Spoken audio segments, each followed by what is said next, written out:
Retail can be freed. It can think much bigger, and it can be much more creative.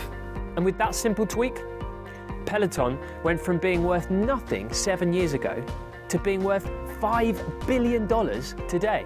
Far from maybe a few years ago where people were talking about the death of physical retail, I don't see that as a trend whatsoever. In fact, a lot of online-only brands are actually opening physical spaces.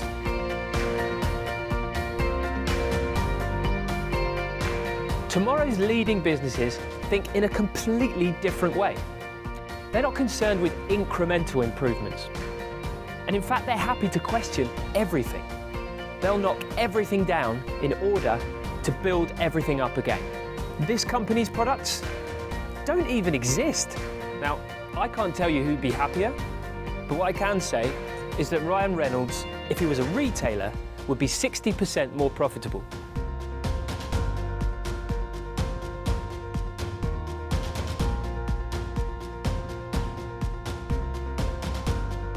That you have a physical space, you have your e-commerce, your website, you have your app. No one space is at the center. If there is a center point, it's definitely the customer.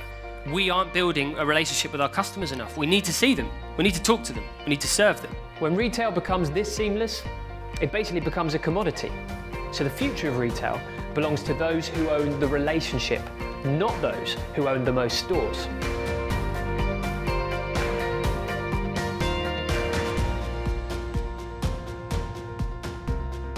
A company's brand is now not really what the company says it is, but what the customer says it is. Customers own the brand.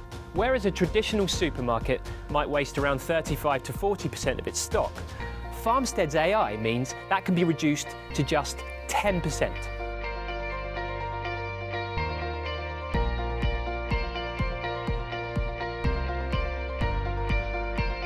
Alibaba created this global shopping festival. It went on for 2 weeks. It was basically on TV for an entire 2 weeks. I can't think of anything worse. Out of those 100 million people that engaged, 10 million people downloaded the app for this festival, just for this event. It's extraordinary, the scale of it. We're seeing customer service completely reimagined. People are being trained differently, they're being recruited differently. They don't actually want to recruit people who are great at sales. They say, we'll work that out later. We can train sales. What we can't train is an interest in our brand, is a passion for what we do. And if IKEA can change their approach, anyone can. So retail will look less like this and more like this. Thank you very much.